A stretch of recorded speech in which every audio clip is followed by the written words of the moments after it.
Hello, everyone. Welcome to the podcast Hourly, where we discuss everything about the hourly workforce and the companies that power it.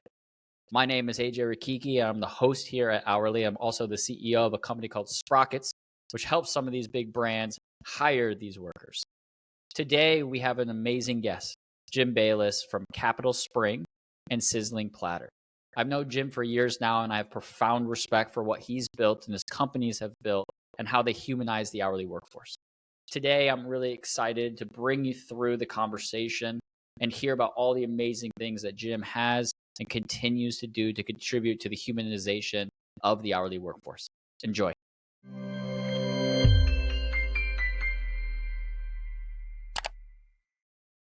Hey, everyone. This is AJ Richichi, the host of the podcast Hourly. We talk about everything hourly workforce, hiring, retaining, sponsoring those that need it most in our society. I'm here today. It's a privilege with Jim Balis, the CEO of Sizzling Platter and a partner at CapitalSpring. Jim and I have known each other for a few years now. We bump into each other at too many conferences, it feels like. But I always enjoy our conversations. I deeply respect the work that you've done, not only at Sizzling Platter, but as we were joking earlier, the CEO of several companies. And really excited to talk with you here today. Thanks so much for joining, Jim. Thanks for having me, AJ. Yeah, so I thought we could start with just, why the hourly workforce? You have a lot of different holdings and different types of companies. What attracts you to hiring people and providing a life for these hourly workers?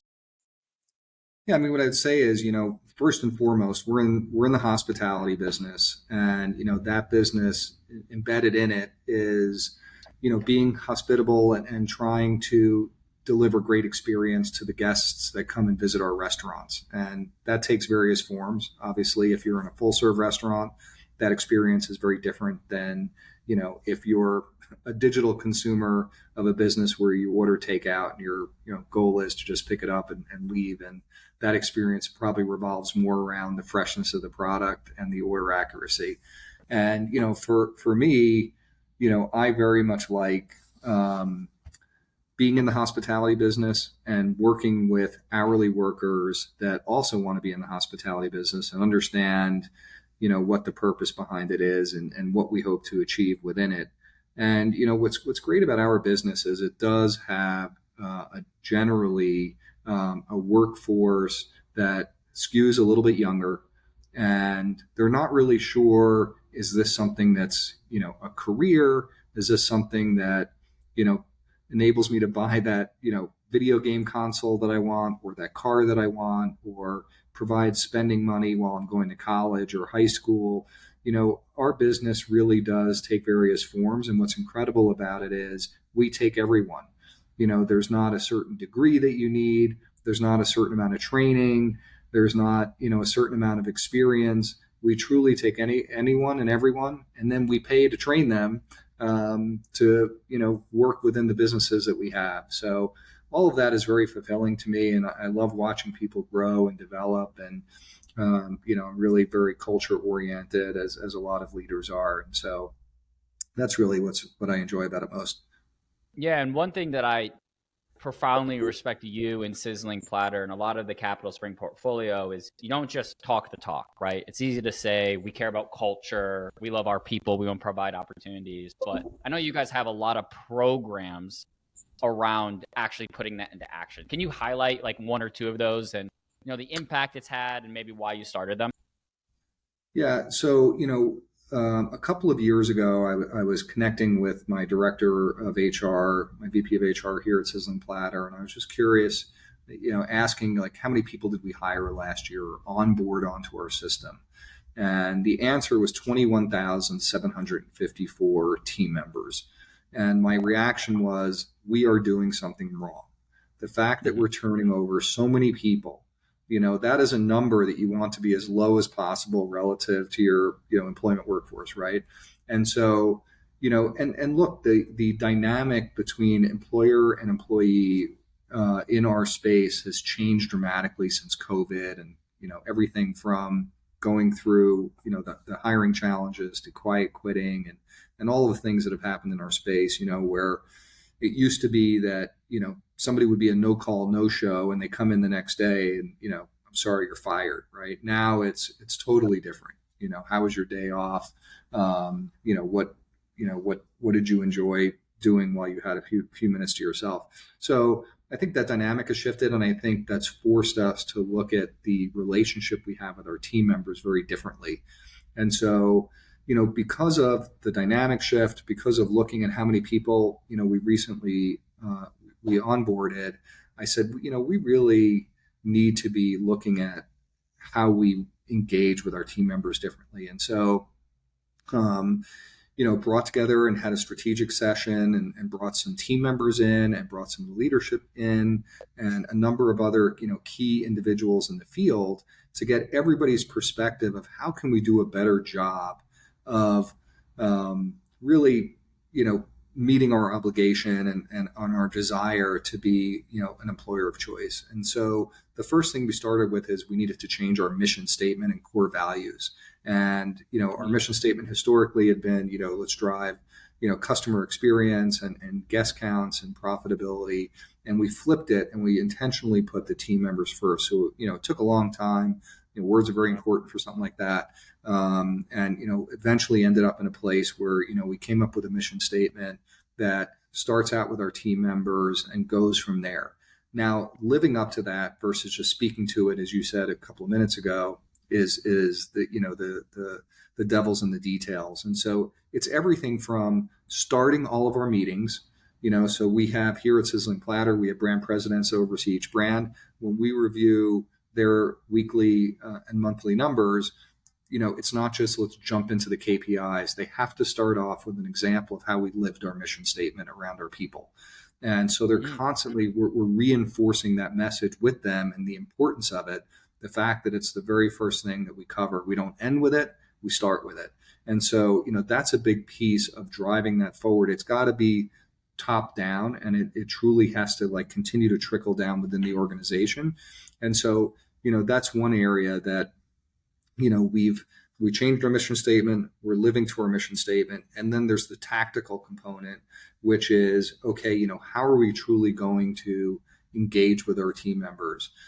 So the first thing we have to do is get their feedback. So, we started a very deep employee sentiment program where, at clock in and clock out, we're asking a lot of questions about, how they feel about the business and things we can do better. And, then we've, layered in other areas of feedback loops for them. We have video screens in the back of the house now that are, showing anytime we get positive remarks on social media and other channels or guest feedback, or, even if somebody gets a promotion, we put their picture on that screen. And so everybody can congratulate them in the store. And then, we're doing other tactics around, that monitor back of the house. When somebody starts their first day, we put their picture up. We ask about hobbies and things like that. So I don't know if that gives you some idea. Yeah, I mean, that's fantastic, right? And there's a lot to digest there and a lot of really strong work you've done kind of all together for one really harmonious overhaul of your people practices. And, I guess I'd just ask for our listeners that may be a general manager of one location or a 3-location franchisee. If you want to do one thing that could dramatically improve their retention or overall satisfaction of employees based on your experiences of trying a lot of different things, what's that one thing if you could pick just one? Yeah, I would say, compassion, which takes various forms. In order for you to be compassionate, you have to listen, you have to be sympathetic, and then ultimately compassionate. And that compassion doesn't come just in the form of, let me, be a shoulder to cry on if something bad happened to you. It also works in the opposite where, hey, when they're doing something well, let's make sure to compliment them. I think rewarding team members verbally and in other ways is very important. And it's, may not just be patting somebody in the back and saying, hey, you did a great job. I saw, X, Y, and Z happen. it's important that it's done publicly so that not only are they receiving the recognition themselves, but they're seeing it in the context of, the overall work environment. And I think too, making sure that it's not just for financial gain. Hey, this person just became a shift lead under your leadership. That's fantastic. How do we get more shift leads? And, how do we develop more people? Because that overall helps my individual restaurant or, my 3 or 4 restaurants. So I think, really, being compassionate, I would say, is the one thing. Yeah, and that's really insightful, right? So usually when I have people on here and I ask that same question, they'll give something very tactical, right? Raise pay, increase PTO. And the fact that you just went to compassion, I think really speaks to your maturity as a leader, particularly of managing the next cohort of workers, which, for all the jokes that are placed on this group, millennial and Gen Zs had different love languages at work than my parents' generation and Gen Xers, right? Where we, as a cohort of workers, want to feel special. We want to feel important. We want to feel valued, right? More than previous generations. And I don't want to paint the broadest of brushes, but my dad would tell me that the purpose of work is to, work 9 to 5. It doesn't matter if you love it or hate it. Make as much money as possible. Go home, live your home life, and have a white picket fence, and live the American dream. And that's just the way work is. When our generation, and now what's becoming the fastest growing cohort of workers in quick service restaurant and in the hourly workforce, they want something different. So, I guess the question would be, how did you arrive there? Because I don't think it's that obvious to most operators. Yeah, I mean, I would say it was a group effort. As I said earlier, AJ, we got the team together, and it was, a real bottoms up approach. I mean, we started with team members that are working in the field every day that have, developed great cultures in their restaurants, are, promoting people from within. Our organization is obviously, bigger. So, some of the efforts that we have apply on a different level. But I think, going back to the compassion point, listening to the team members and understanding, okay, how do we make your life better? How do we be a better partner for you in your position, in your life, because you're spending X amount of hours with us each day. We really want to be, as good have as good a partnership as we can develop, a good relationship. And, ultimately it came down to, really just listening. And, from listening, it kind of evolved into this compassion. But, it's got to start with, first, we don't know what we don't know, right? I don't know what I don't know. My team doesn't know what they don't know. And so let's start with the people that are living in the trenches. And, we started with the people that literally the general managers that have hourly workers that would die for them. And, we don't have a gazillion of those, but we have enough to know that they're doing something special. Let's find out what they're doing. And what they were doing is being compassionate. Right. Right. Yeah. I always think, and the way I communicate it to my network is, if you establish a strong culture, you're going to have a strong retention. And if you have a strong retention, you're going to have strong recruiting, right? Because when you have strong retention, those people come in, they're excited to work. They tell their friends about it on the first day when somebody comes for an interview. You can just feel it in the restaurant, right? It's like symbiotic. People, are treating each other properly, and it's a happy place to be. So recruiting becomes a lot easier. Do you also think of that in the context of recruiting people and overall, how do you think about culture as it pertains to recruiting and sourcing new applicants, which, as we know, is a huge challenge in the industry as well? Yeah, look, a big piece of this effort is around, as I said, retention, right? So starting with retention so we don't have to recruit, right, is almost like objective number one. And I look at it as a flywheel. So, we're now making the investment in our team members at the top of the circle. And as you come down the side of the circle, assuming we make that investment and that team member is happier and more engaged and doesn't want to leave, and the investment in that team member turns into greater retention. The more they're retaining and the more employees and hourlies that we retain in our business, the better we execute against our guest. We all know that the longer, the more tenured employees do a better job against the guest. And then the better they do against the guest, the more the guest will come back because they're having a better experience. We're making more money that we can reinvest in our team member, and it creates this flywheel. So that's almost like the retention piece of it. On the recruiting side, absolutely. It was interesting. At one of our board meetings, one of my board members said, you're launching into this effort. There's obviously, two types of investment in it. This is more what I said when I was presenting it. I said, we are investing in it. We're investing financial capital and human capital, and the human capital is almost equally important as the financial capital that we're investing in this effort. But, right. They were saying, how are you going to measure this? And they were saying retention's one part of it.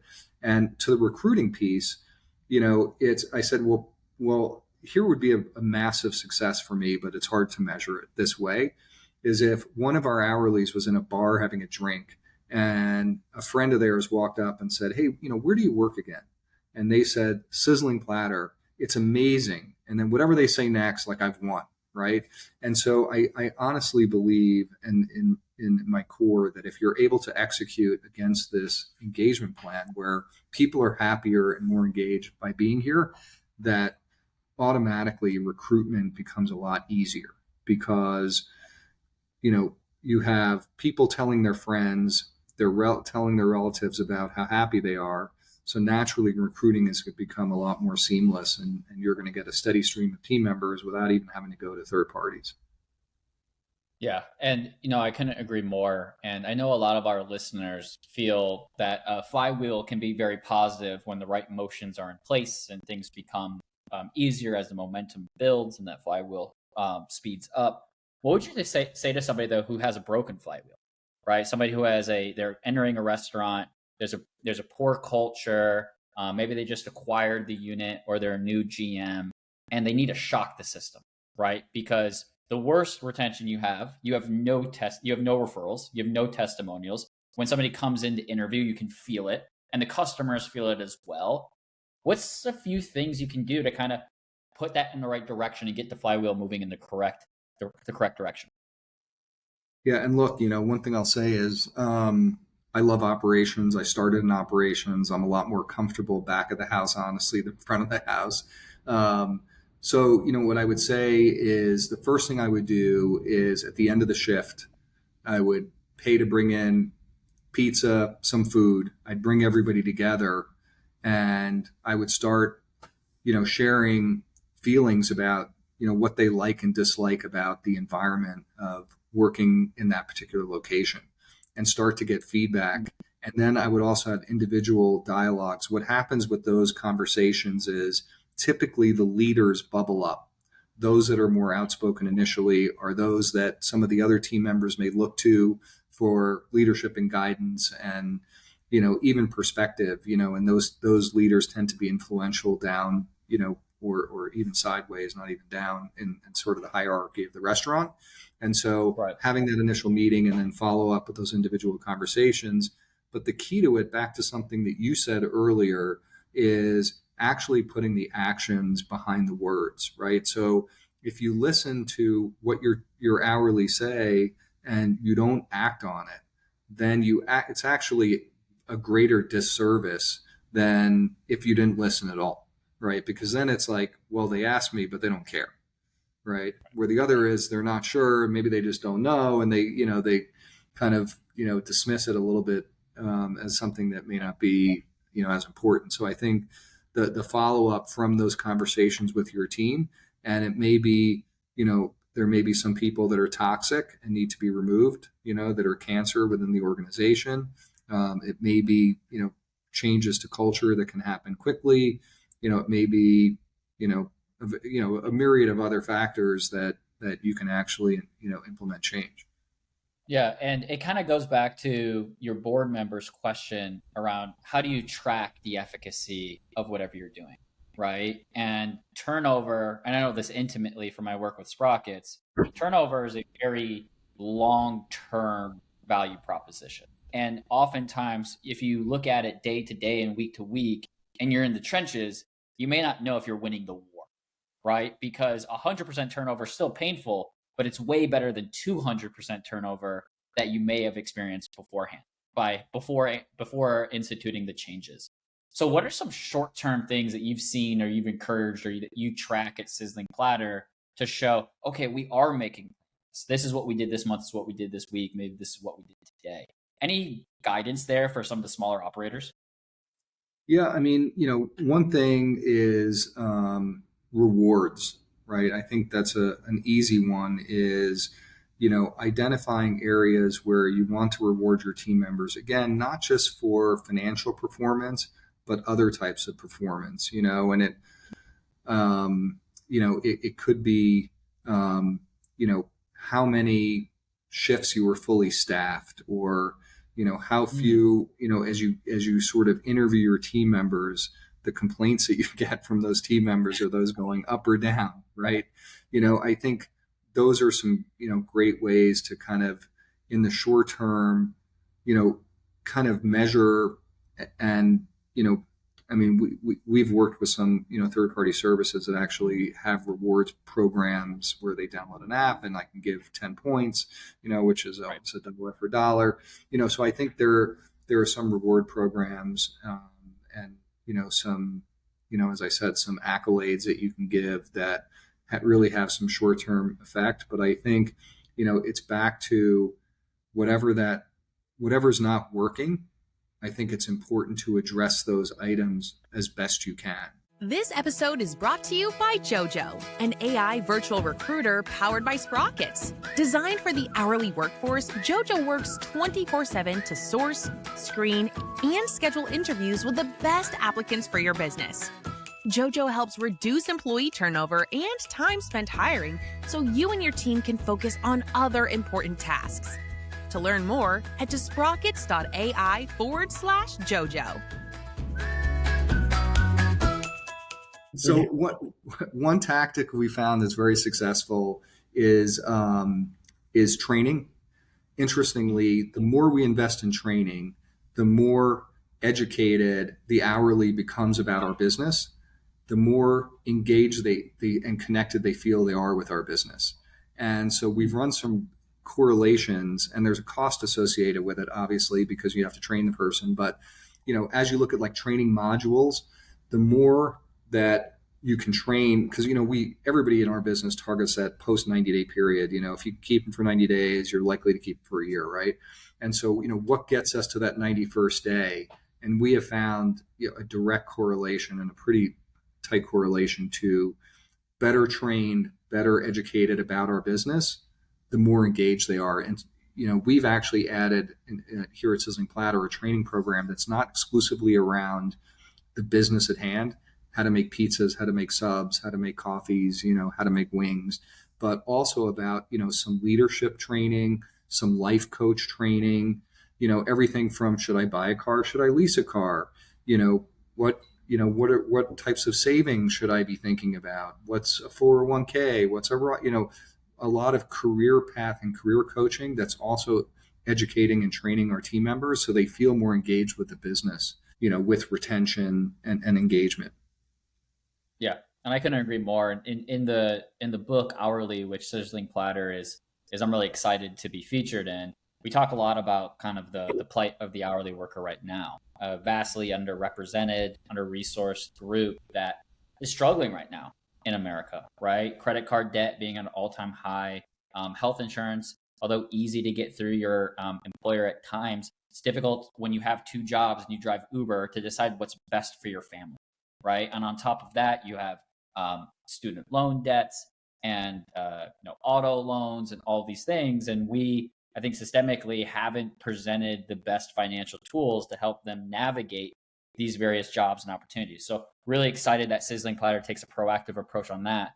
And I know, from seeing and hearing from you that, again, you walk the walk and not just talk the talk, which is really refreshing. And one of the reasons I was so excited to have you here on the podcast. But I want to tell you, shift gears. Over the last 3 years, as you know, we've seen a really tumultuous hiring environment in labor market, right? We went from 3% unemployment to 15% unemployment, back down to right now, we're like 3.4, 3.5%. That's a greater shift than the Great Depression twice in a 24-month period, right? And now the open jobs exceed the number of people that are unemployed. So in theory, if everybody who is on the unemployment benefit program went to get a job, there would still be people missing in terms of who can go where. So from your perspective, and you have a front seat of this just based on the volume that you have across a lot of different geographies, a bunch of different brands, what's been some of your key takeaways of how it's changed and how other operators should try to navigate this? And these are a lot of questions, but has it started to normalize or flatten out a little bit compared to the last couple of years? Yeah, I mean, we track staffing, and so at the Sizzling Platter level, as I said, we have roughly 14,000 employees currently.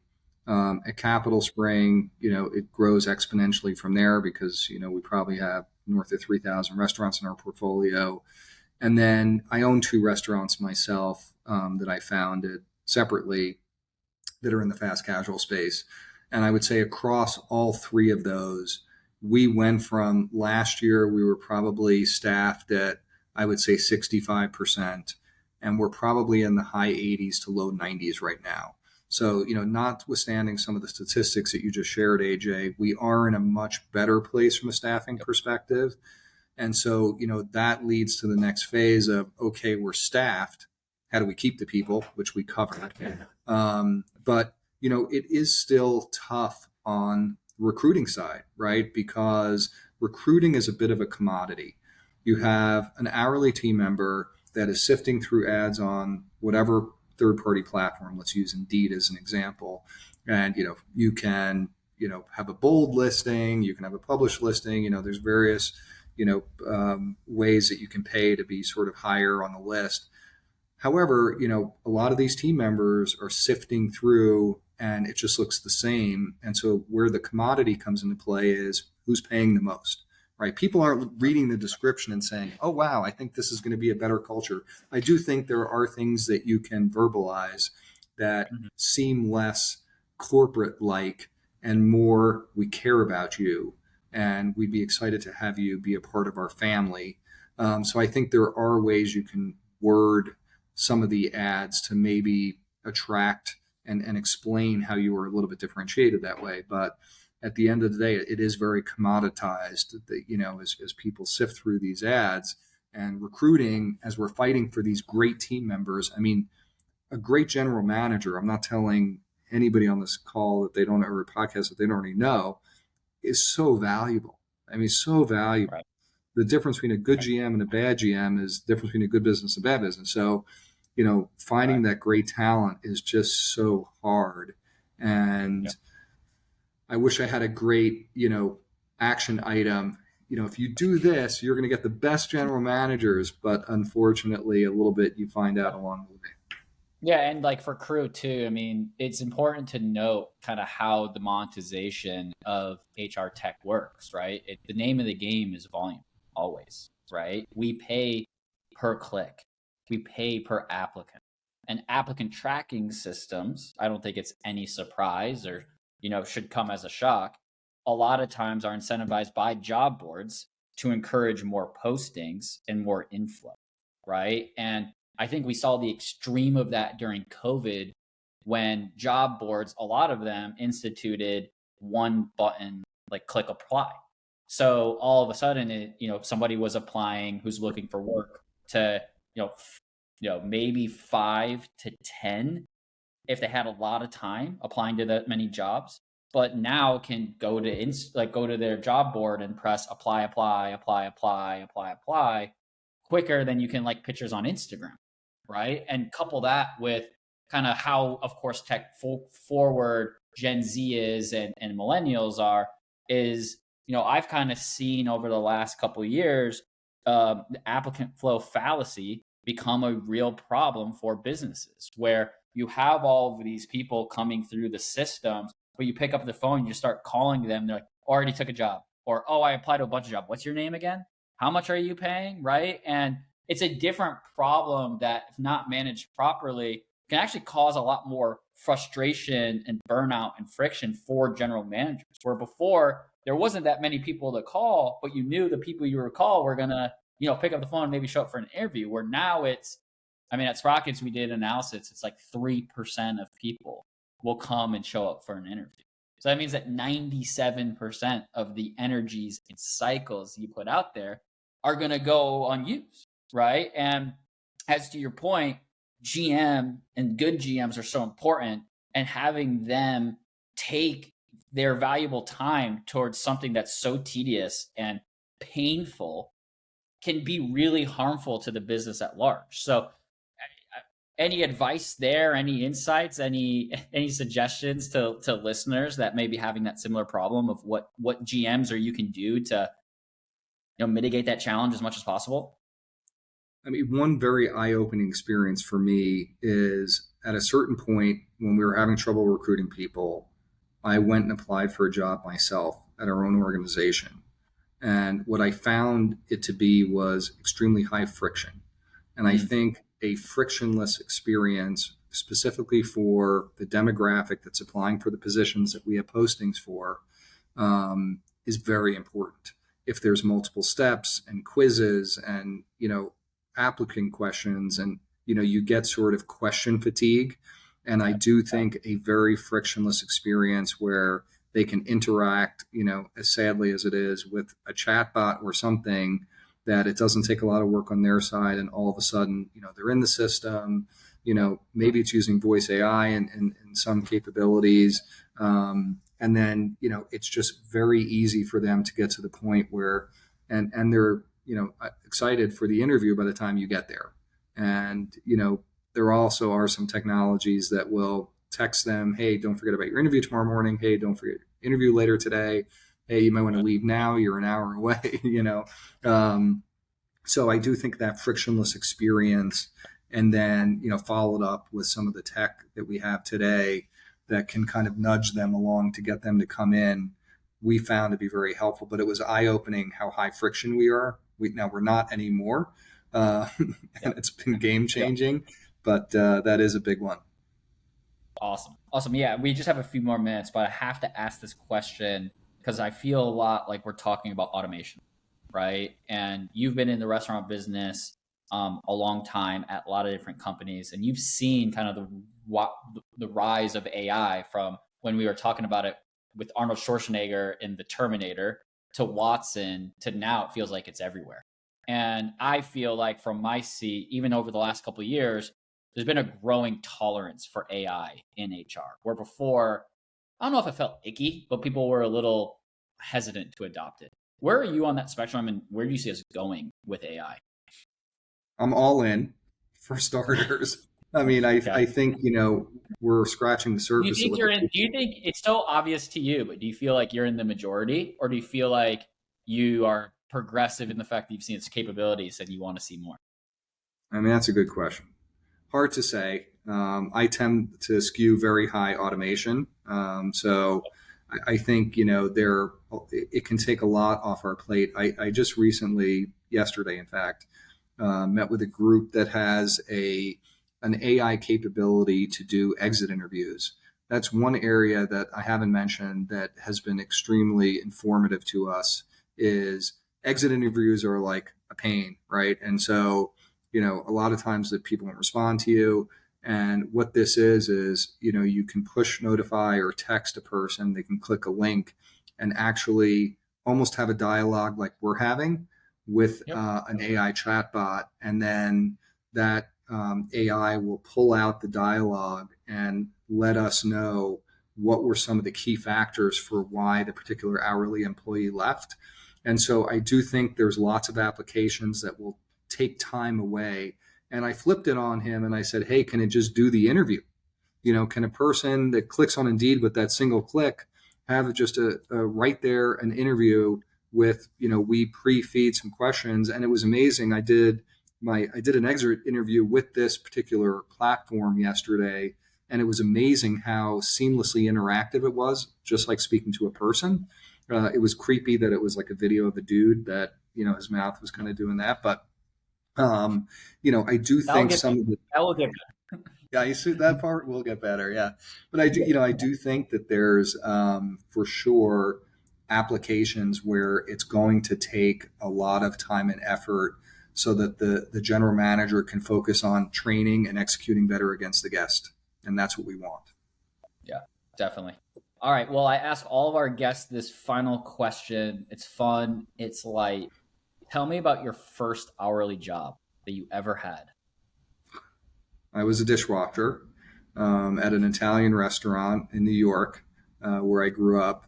And, it was extremely difficult. Back then there were no breaks. So, I would start and they actually, I knew how to use a knife. So I was actually doing prep work and then it evolved into dishwashing. But I remember, she was, the chef was very, she spent a lot of time in Italy. Her husband was Italian and she was diehard. I am cooking food an Italian way. And a lot of the proteins that Italians cook are slightly undercooked by American standards. Chicken that's red at the joints. The beef is all rare. And I remember I would get so hungry at the end of the nights, and these steaks would come back partially eaten, and I would like cut away where the people ate, and then just like go to town on these steaks and just crush like 4 or 5 steaks at the end of the night that people would leave over. But it was a very hard job. I was terrified of my boss. My boss would yell at me a lot, for not keeping up with the dishes, or, anytime she saw me eating leftover food, she would get very mad at me. Although it was interesting. We sat during a break at one point and I was like, I visited a couple other restaurants and, what they're charging for sodas and iced teas and, even some of the wine is a lot more than we're charging. Have you ever thought about taking a price increase? Because she was charging 99 cents at the time. And I was like, charge $1.50. We're probably selling 150 a day. Think about how much more money you could make, and it's just straight profit. And so she took that advice and took a price increase across her entire beverage program. And, from that point forward, she treated me a little bit differently. So it was an interesting first job. Have you reconnected with her? No. You should. And hey, here's my last question that I ask everybody. Did you get fired from that job or did you leave that job? I left that job. Yeah. Are you being honest? You mind your business. No, I'm just kidding. No, I definitely did. I definitely did leave the job. It was it was a good job, but it was starting to interfere with school and some other things. So Got it. Well, Jim, thanks so much for your time. I know our listeners are amped and really grateful, just as I am, for your contributions, not only to the pod, but also to the book. So Jim, anything else before we go our separate ways? I think we covered it all, AJ. Fantastic job. Thank you so much for having me participate here. Awesome. Thank you. We'll chat soon. Thank you, everyone.